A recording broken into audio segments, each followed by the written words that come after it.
하나님 아버지, 감사합니다. 비록 우리가 오병이어와 같이 초라한 깨달음일지라도 하나님, 그것을 주님 앞에 올려드린 고백을 주께서 들으시고 축사하여 주셔서 하나님, 이것에 기적이 나타나게 하여 주시옵소서.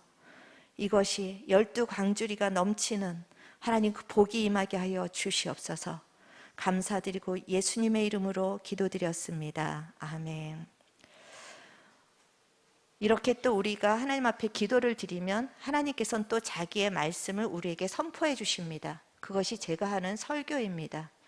이것이 제가 하는 것 같지만 하나님이 저의 입술을 통하여서 여러분에게 하나님의 말씀을 들려주시는 것입니다. 그렇기 때문에 이 예배라는 것은 제가 앞에서 일방적으로 이끌어가는 것이 아니라 여러분이 이 예배에 참여하셔서 하나님을 찬송하고 하나님이 또 그 찬송의 기쁨으로 화답하시고 또 하나님께 기도하고 또 하나님께서 그 화답으로 말씀을 주시고 또 그 화답으로 여러분이 기도하고 또 하나님께서 이 설교자를 통해서 하나님의 말씀으로 이제 또 화답하시는 시간입니다. 이렇게 예배는 여러분이 적극적으로 참여하시는 것입니다. 그래서 그 하나님을 적극적으로 만나셔야지만 됩니다. 이 예배가 여러분에게 그냥 앉아있다가 가는 예배가 되지 않기를 주님의 이름으로 축원합니다. 이 예배에서 여러분이 살아계신 하나님을 만나시고 그 음성을 들으시고 또 힘을 받고 생명을 받고 여러분의 정말 그 삶 속에서 그 생명으로 살아가는 힘을 받으셔야만 하는 것입니다. 우리는 예수님이 살아계시면 또 예수님이 내가 그때 실질적으로 육신이 돼서 움직이시고 말하시고 그런 시대에 태어났으면 좀 잘 믿었을 텐데 그런 생각을 할 때가 있습니다. 여러분, 그런 생각 한 번도 안 해보셨습니까? 예수님이 지금 내 눈앞에 나타나시면 그래도 잘 믿을 텐데, 확실하게 말씀하시면 잘 믿을 텐데, 그렇게 생각할 때가 있습니다. 보이지 않는 하나님이 보이는 하나님 예수님으로 나타나셔서 직접 말씀을 하시고 죽은 자를 살리시고 풍랑을 잠잠케 하시고 어떻게 안 믿을 수가 있겠습니까? 그래서 우리가 그런 생각을 하는 것입니다. 그런데 오늘 말씀을 보니까 예수님이 그렇게 살아계셔서 눈앞에 보이는데도 실질적으로 그 음성을 들려주시는데도 못 믿었다고 합니다. 오늘 읽은 그 말씀 13장 13절에 보면은 그들이 깨닫지를 못한다라는 것입니다. 들어도 보아도 눈으로는 보고 있는데 볼 수가 없고 귀로는 듣고 있는데 듣지를 못하니까 깨닫지를 못한다고 이야기를 하고 있습니다. 그러면서 그 이유를 15절에 보면은 마음이 완악해졌다. 여기서 완악해졌다라는 그 원어를 보면 마음의 감각이 없어졌다라는 것입니다. 마음이 딱딱하게 굳어져서 군살이 벗겨서 아무런 감각이 없기 때문에 살아계신 예수님이 눈앞에 보이는데도 믿을 수가 없었다라는 것입니다. 우리는 예수님이 지금 당장 눈앞에 어떤 것들을 나에게 확실하게 보여주시고 들려주시면 잘 믿을 것 같은데 이 영이 무감각해져 있으면 우리의 영의 감각이 굳어져 있으면 아무리 하나님이 기적을 우리 안에서 베푸실지라도 우리는 믿을 수가 없습니다. 왜냐하면 영의 세계에 대한 눈이 열리지 않았기 때문입니다. 영의 세계에 대한 귀가 열리지 않았기 때문에 육신으로만 보고 육신으로만 듣는 것입니다. 그래서 당시에 바리새인들에게 예수님은 그런 많은 기적을 행했음에도 불구하고 어떤 분이었습니까? 그냥 나사렛이라는 촌동네에서 태어나서 그냥 좀 잘 가르치기는 하는데 학문도 배운 적이 없고 부모도 별 볼 일이 없고 그렇기 때문에 그 육신의 눈으로 예수님을 계속 보고 있으니까 예수님이 자기를 자꾸 하나님의 아들이라고 하는데 하나님의 이름을 사칭하는 사기꾼에 불과했었던 것입니다. 또 다른 사람들은 예수님을 어떻게 보고 있었습니까? 예수님께서 오늘 16장에서도 그 질문을 하시는데 너희들은 나를 누구라 하느냐 그렇게 질문을 하시는데 사람들은 세례 요한이다, 또 엘리야다, 또 어때는 선지자 중에 하나라 그렇게 대답을 하고 있습니다.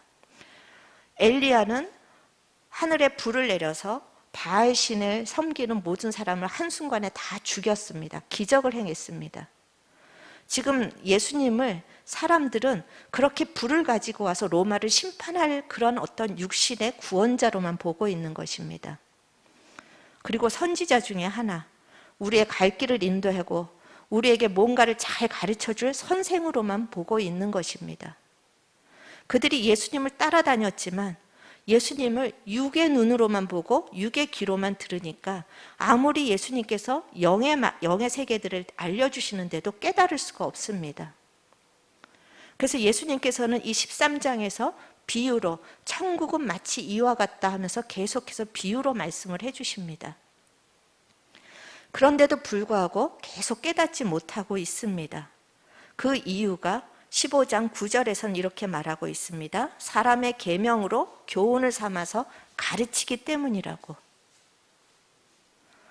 기독교는 교훈이 아닙니다. 기독교의 본질은 착한 사람이 되자, 착하게 살자가 절대 아닙니다. 물론 결과로 착하게 살 수는 있지만 그것을 추구하는 것이 기독교가 아닙니다. 기독교는 지금 나한테 뭐가 부족하니까 이 땅에서 떡을 달라고 그 떡을 주는 종교가 아닙니다. 물론 하나님께서 우리의 기도를 들으시고 필요를 채우실 때가 있지만 그것에 국한된 것이 아닙니다. 그리고 기독교는 너희가 희생해라, 너희가 낮아져라, 너희가 용서해라, 그렇게 그 어떤 숭고한 정신을 가르치는 것이 아닙니다. 만약에 이것이 기독교라고 알고 있었다면 여러분은 지금까지 보고는 있었으나 보지 못하는 자였고 듣고는 있었으나 듣지 못하는 자였을지도 모르겠습니다. 기독교의 본질은 물론 숭고하게 살아야 되고 우리가 떡도 구해야 되고 위로도 받아야 되고 좋은 가르침, 윤리적인 가르침도 받아야 합니다. 그렇지만 기독교의 본질은 보이지 않는 세계가 있다는 것을 믿는 것입니다.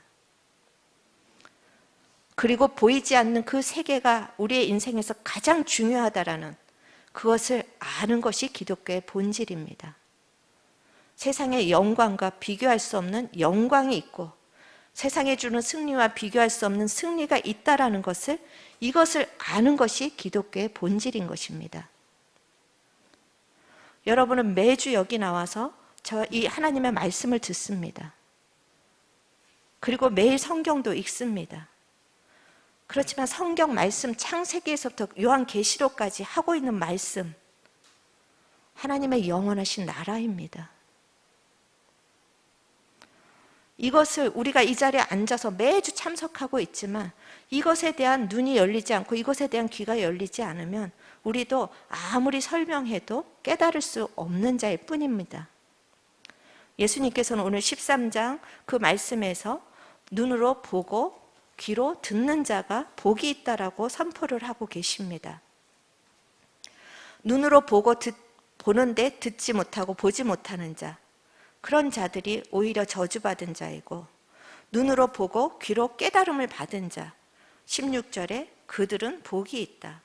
너희는 눈으로 보고 너희 귀로 들음으로 복이 있다. 이것이 예수님을 지금 실질적으로 보고 있기 때문에 복이 있다고 하시는 것이 아니라 예수님을 통해서 하나님의 영원한 나라를 보고 있기 때문에 복이 있다고 하시는 것입니다. 예수님을 통하여서 지금 하나님의 나라의 그 원리들, 그 정말 생명의 말씀을 듣고 있기 때문에 복이 있다고 말씀하시는 것입니다. 여러분은 복받은 자입니까? 우리는 지금 영으로 이 하나님의 말씀을 듣고 있습니까? 그것을 테스트할 수 있는 두 가지 기준이 있습니다. 첫 번째, 여러분 하나님 나라의 영광을 추구하고 계십니까? 13장에서 천국에 관한 비유가 8개가 나오는데 그 내용은 다 동일하고 간단합니다. 그리고 25장이 가면서도 또 천국에 대한 비유들을 굉장히 많이 말씀하셨는데 그런 많은 비유들 중에서 주님께서 말씀하시고자 하는 것은 굉장히 단순하고 동일합니다. 하나님의 나라가 있고 그 하나님의 나라의 가치는 세상과 비교할 수 없다라는 것입니다. 그리고 이 가치를 아는 자는 이 세상에서 이 썩을 세상을 위해서 사는 자가 아니라 그 하나님의 나라를 준비하는 자라는 것을 이 천국 비유들, 정말 그 몇십 개가 되는 천국 비유를 통하여서 하나님께서 말씀하시고자 하는 핵심인 것입니다. 오늘 우리가 읽은 그 비유 중에서 그 밭의 비유가 납니다. 44절에 천국은 마치 밭에 감추인 보화와 같다. 천국은 밭에 감추었다. 그러면 이것을 사람들의 눈에 띄지 않는다라는 것입니다. 감추어졌기 때문에 사람들의 눈에는 띄지 않습니다. 그런데 이것을 발견한 사람, 그냥 사람이 보기에는 그냥 보통 밭이고 아니면 버려진 밭일 수도 있습니다. 그런데 그 안에 보화를 발견한 사람, 어떻게 한다고 합니까? 자기의 소유를 다 팔아서 그 밭을 산다고 합니다. 왜 그래요? 사람들이 얼마나 조롱하겠어요. 아니 저 미친 사람이지 무슨 전 재산을 다 팔아서 저 밭을 사냐고 얼마나 조롱하겠습니까? 그런데 그 사람은 그 조롱에 내가 잘못했나 봐 그러겠습니까? 흔들리지 않을 것입니다. 왜냐하면 자기는 그 밭에 세상하고는 정말 그 자기의 전 재산으로도 바꿀 수 없는 보석이 있는 것을 알았기 때문에. 그리고 또 천국은 진주 장사를, 좋은 진주를 구하는 장사 같은데 극히 값진 진주 하나를 발견해서 자기의 소유를 다 팔아서 그 진주를 산다고 합니다. 그 진주 한 알, 그런데 그게 너무나 최상급이라서 전 재산을 다 팔고도 정말 바꿀 수 없는 가치를 발견한 것입니다. 여러분은 정말 이 가치를 알고 계십니까?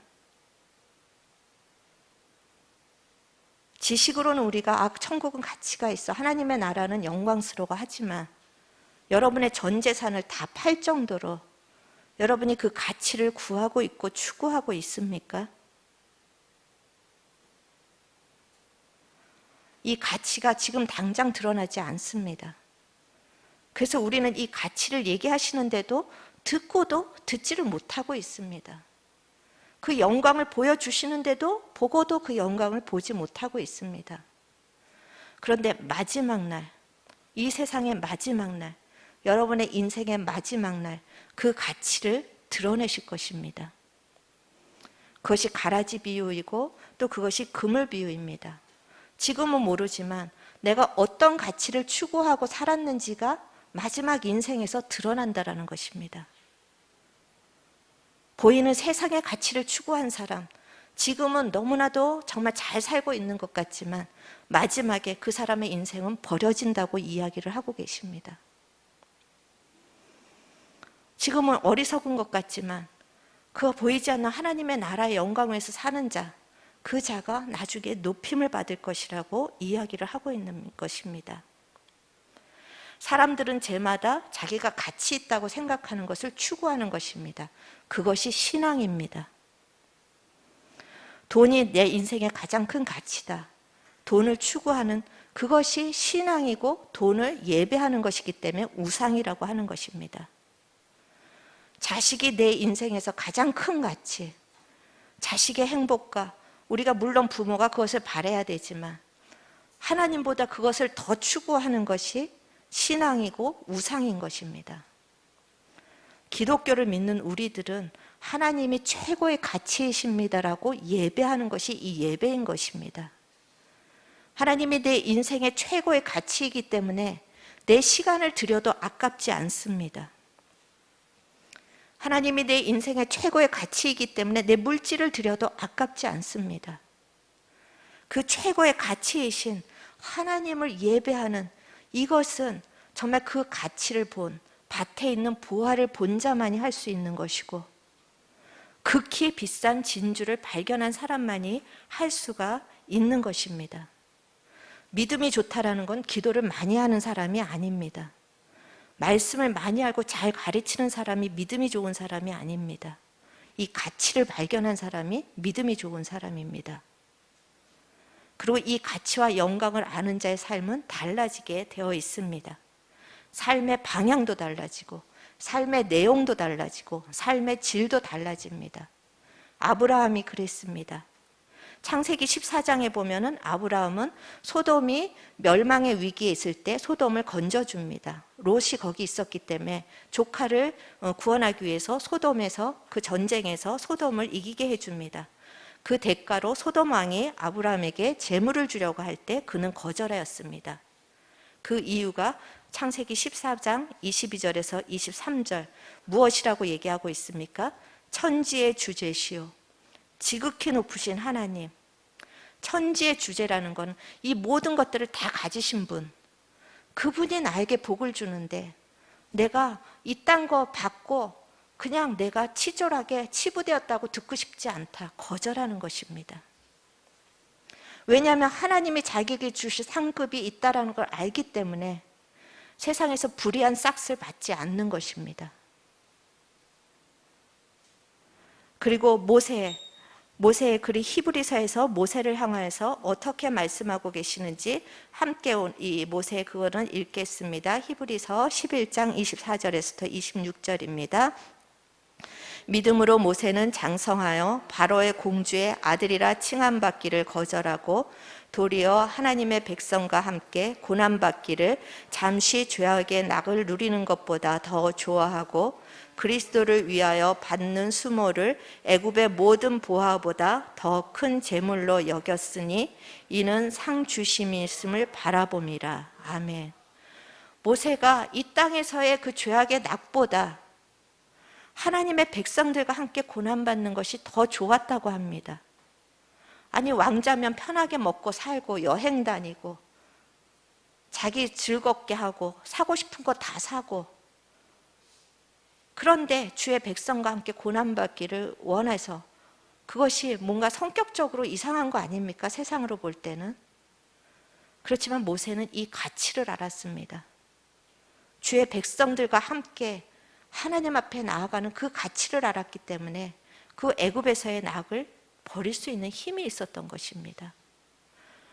그리고 정말 이 모든 어떤 애굽의 보화보다 그 어떤 큰 재물을 하나님께서 정말 재물을 여긴 그 믿음의 재물, 그것이 그렇게 할 수 있었던 것은 마지막 상주심을 바라봄이라.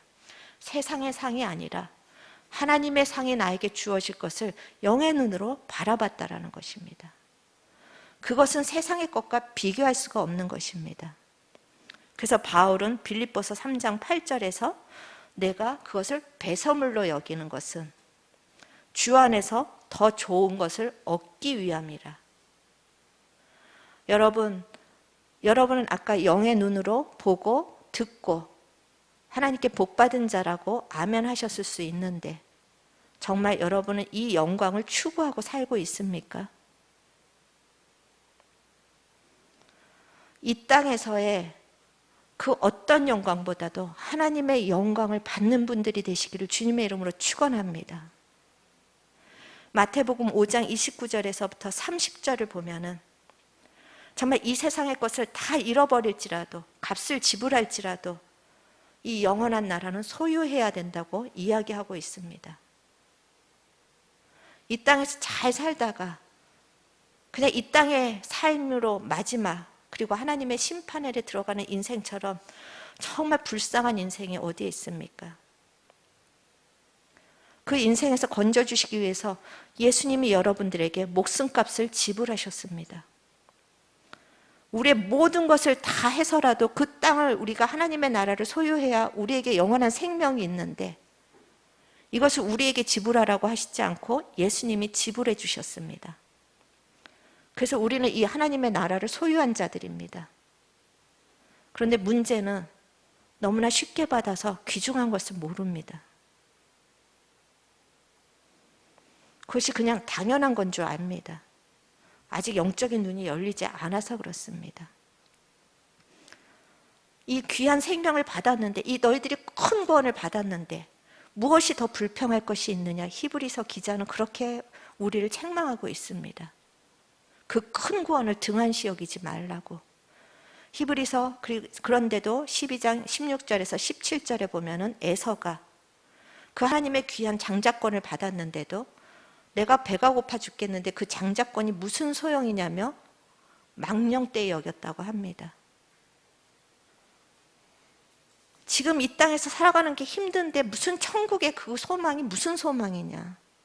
나에게 필요한 건 지금 당장에 내 배고픔을 해결할 수 있는 죽 한 그릇이다.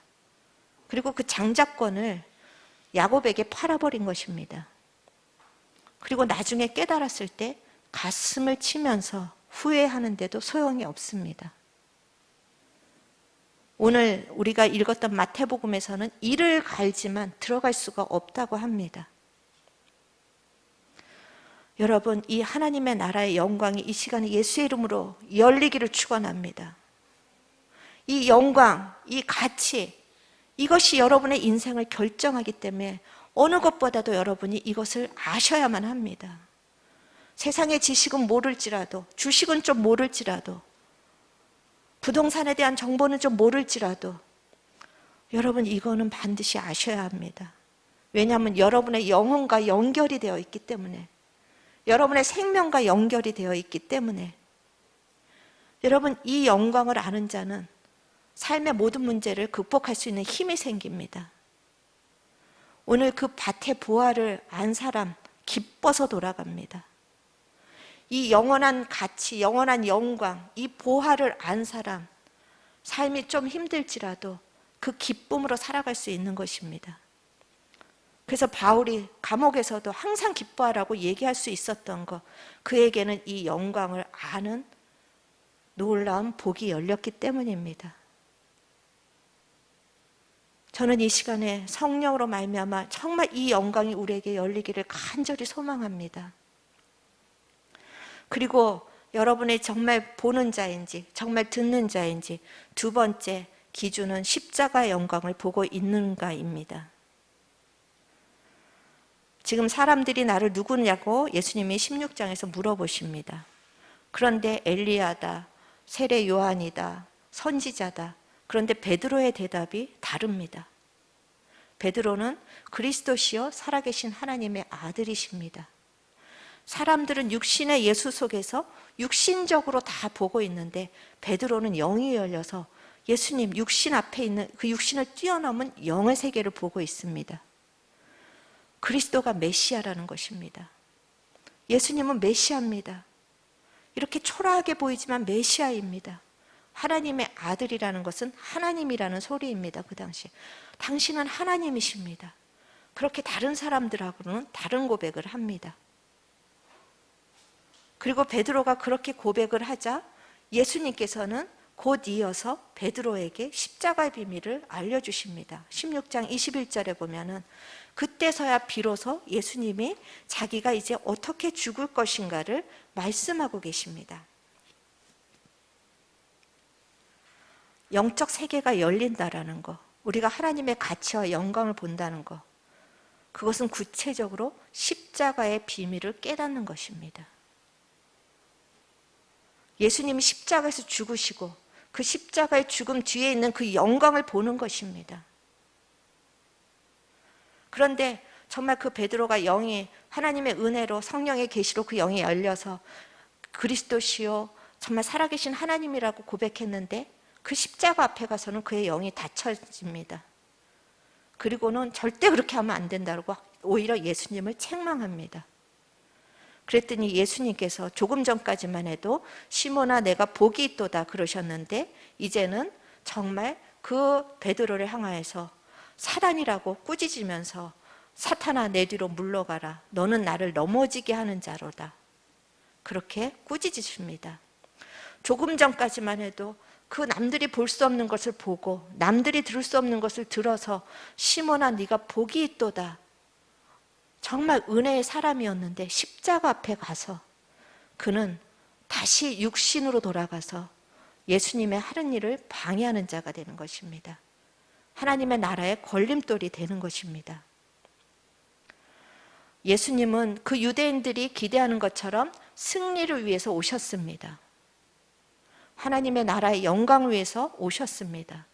하지만 그들이 기대하는 세상의 승리와 세상의 영광이 아니었습니다. 그 승리와 그 영광을 이루는 길은 십자가의 길이었습니다. 강해지는 것이 아니라 약해지는 것. 살아나는 것, 더 강력하게 이렇게 살아나는 것이 아니라 죽어지는 것. 사람에게 높임을 받는 것이 아니라 사람들에게 버림을 받는 것. 그것으로 주님이 승리를 이루시겠다고 합니다. 그 영광을 우리에게 주시겠다고 합니다. 여러분, 이것이 아멘입니까?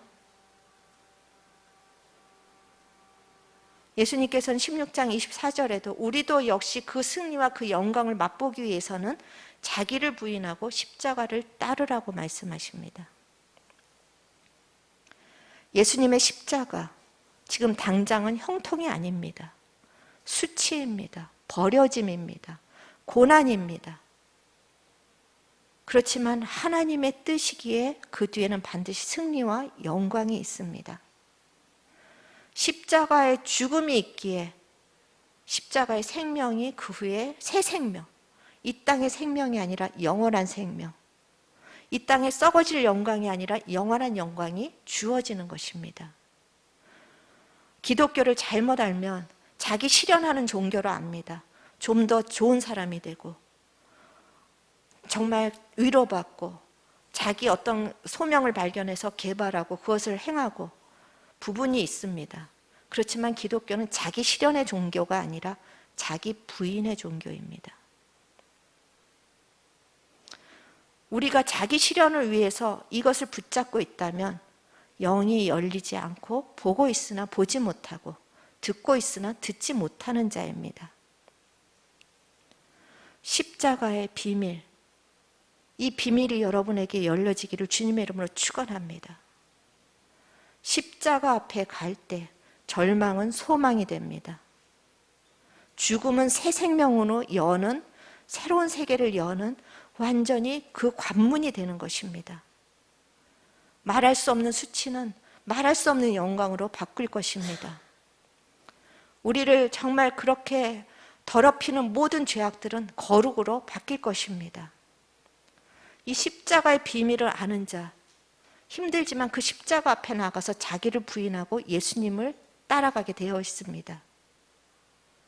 그래서 바울도 나는 날마다 십자가만을 자랑하고 나의 약함을 자랑하고, 왜냐하면 내 약함 가운데 십자가 앞으로 나갈 수 있는 힘이 있기 때문입니다. 세상으로 많이 갖고 강한 사람들은 십자가가 필요 없습니다. 우리는 십자가가 정말 그냥 익숙하지만 당시에는 가장 수치스러운 형틀이었습니다. 내가 세상에서 잘 먹고 잘 사는데 왜 그런 자리에 가겠습니까? 나에게 소망이 없으니까 그 자리에 가는 것입니다. 나에게 소망이 없는데 거기 소망이 있다라는 그 소문을 듣고 영적인 소리를 듣고 기어서라도 십자가 앞에 가니까 거기서 우리가 생각하지 못한 기적이 일어나는 것입니다. 거기서 우리가 생각하지 못한 생명이 솟아나는 것입니다. 여러분, 지금 여러분의 삶이 너무 힘들어서 세상에는 내가 갈 곳이 없어서 십자가 앞에 나왔다면 여러분 누구보다도 복받은 자라는 것을 선포하십시오. 내 고난 때문에 십자가가 여러분의 영광이 되었다라면 그 고난은 영광의 상처입니다. 이번 주에 어떤 분의 간증을 제가 우연히 들었는데 자기가 안면마비가 와서 세상을 다 끊고 하나님 앞에만 엎드렸더니 정말 그전에는 말할 수 없는 그 주님을 만나고 그 영광을 보고 아직도 한쪽이 고침받지 못했다고 합니다. 그런데 자기는 그것을 고침받고 싶지 않다고 얘기를 합니다. 왜냐하면 이것 때문에 자기가 이 놀라운 비밀을 알았기 때문에 이걸 자기 삶의 흔적으로 갖고 싶었다는 것입니다. 이것이 세상으로 이해가 됩니까? 이 십자가의 은혜, 하나님의 나라의 은혜, 가치, 영광, 이것을 우리가 반드시 알아야 합니다. 그래야 신앙생활을 할 수 있는 것입니다. 이거 없이 자꾸만 열심히 뭐를 하려고 하니까 이 신앙이 힘들고 부담스럽고 부딪히고 해도 맨날 실증이 나고,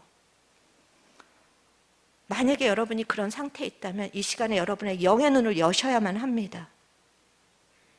이 보이지 않는 세계가 여러분의 인생에 있어서 가장 중요하고 절박한 문제입니다. 지금 건강 좀 없는 거 괜찮습니다. 이 보이지 않는 영광을 아셨다면 여러분은 승리자입니다. 그냥 내 건강 좀 없고 물질 좀 없고 나에게 필요한 거 없고 그것 때문에 날마다 그 정말 징징대고 그 죽고 비하시키고 어둡고 그 자리에 함몰되어 있지 마십시오. 오히려 그것 때문에 십자가의 영광이 열릴 것이고 오히려 그것 때문에 하나님의 나라의 영광이 열리면 누구보다도 복받는 그런 인생의 결과를 반드시 하나님께서 주실 것입니다. 이 보이지 않는 세계가 여러분의 인생에서는 가장 중요합니다. 그런데 이 보이지 않는 세계를 열기 위해서는 두 가지 열쇠가 필요합니다. 한 가지는 계시입니다. 오늘 그 바요마 시모나 16장 17절에 보면은 내가 이것을 알게 하신 이는 네가 아니라 하늘에 계신 아버지라. 하나님의 비밀, 감추어진 것들을 열어주셔야지만 보이는 것입니다. 우리가 열 수가 없습니다. 하나님 이 영광을 보여주십시오. 이 기도에 하나님이 응답하실 것입니다. 하나님이 계시하지 않으면 이 하나님의 나라는 아무도 볼 수가 없습니다. 왜냐하면 우리는 장님이고 우리는 귀머거리이기 때문에 주님께서 우리의 영적인 눈을 열어주셔야 하고 영적인 귀를 열어주셔야만 합니다. 이 시간에 모든 영적인 눈과 귀가 열리는 에바다 축복이 임하기를 주님의 이름으로 선포합니다. 열릴지어다. 모든 영적인 것들 열릴지어다. 눈이 열리고 귀가 열릴지어다.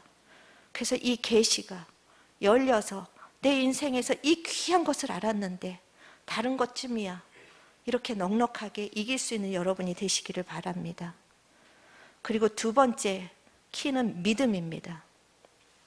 믿음으로 날마다 십자가 앞으로 가시는 자기 부인의 삶을 사셔야 합니다. 죄와 싸우셔야 합니다. 우리의 육신과 싸워야 합니다. 베드로 성령께서 그 계시를 열어주셨지만 금반 육신으로 무너졌습니다. 무리를 걸으라고 무리를 걸어오시는 그 14장에서 무리를 걸어오시는 예수님을 보고 주님 말씀하시면 나도 걸어가겠습니까? 얼마나 귀한 믿음입니까? 그냥 무작정 걸어간 게 아니라 주님 말씀하시면, 그래서 주님이 오라 하니까 걸어갔습니다. 주님 말씀 붙잡고 믿음으로 나가던 베드로지만 갑자기 풍랑이 부니까 바람을 보고 의심이 생겨서 그 자리에 빠집니다. 우리의 믿음이 이렇습니다. 주의 은혜를 받은 것 같은데 금방 현실의 바람이 불면 빠져버립니다. 주의 은혜로 많은 정말 놀라운 신앙 고백을 하고서는 또 내 자신으로 돌아가서 또 육신의 생각으로 가득 차서 내 생각으로 가득 차서 또 그 자리에서 주저앉습니다. 우리가 이것과 싸워서 이기는 것, 결국은 시선의 싸움입니다. 나 자신을 바라볼 것인가? 하나님의 사랑을 바라볼 것인가? 세상을 바라볼 것인가? 하나님의 나라를 바라볼 것인가? 내 문제를 바라볼 것인가? 문제를 해결하시는 풍랑을 밟고 서 있는 예수님을 바라볼 것인가? 결국 우리가 매일매일 이 신앙의 싸움에서 승리할 때 그 영광은 우리에게서 떠나지 않을 것입니다. 여러분의 문제가 아무리 클지라도 그 문제를 바라보지 마시고 문제를 밟고 계신 예수님을 바라보시기를 바랍니다. 여러분의 연약함이 아무리 많을지라도 또 이렇게밖에 살 수 없구나, 그것 때문에 좌절하지 마시고 십자가에서 우리를 거룩하게 하시는 예수님의 죽음을 바라보십시오. 그리고 부활하신 승리하신 예수님을 바라보십시오. 우리 같이 정말 우리가 이 신앙생활을 체크하는 방법 중 하나, 내가 지금 무엇에 잡혀 있는가, 그것을 날마다 살피시기를 바랍니다. 내가 지금 무엇을 바라보고 있는가, 그것을 날마다 살피시기를 바랍니다. 그리고 여러분이 지금 바라보고 여러분을 사로잡고 있는 것에서부터 모든 것들을, 여러분의 시선을 옮기시고 여러분의 가치 있는 것들을 옮기시고 여러분이 바라보고 있는 영광을 옮기실 때 여러분 반드시 승리하시고 여러분의 인생에 하나님의 새 역사가 일어날 것입니다. 반드시 하나님의 새 역사는 일어납니다. 우리 히브리서 12장 2절 같이 읽고 이제 같이 찬양하시면서 우리 또 오늘 말씀을 생각하고 기도하시겠습니다. 믿음의 주여 또 온전케 하시는 이인 예수를 바라보자. 그는 그 앞에 있는 기쁨을 위하여 십자가를 참으사 부끄러움을 개의치 아니하시더니 하나님 보좌 우편에 앉으셨느니라. 아멘. 온전케 하시고 우리를 위해서 참으시고 부끄러움을 개의치 않으신 예수님을 바라보시기를 바랍니다. 그 십자가를 바라보실 때 그 기쁨과 소망과 날마다 그 영광이 여러분과 함께 하시기를 주님의 이름으로 축원합니다.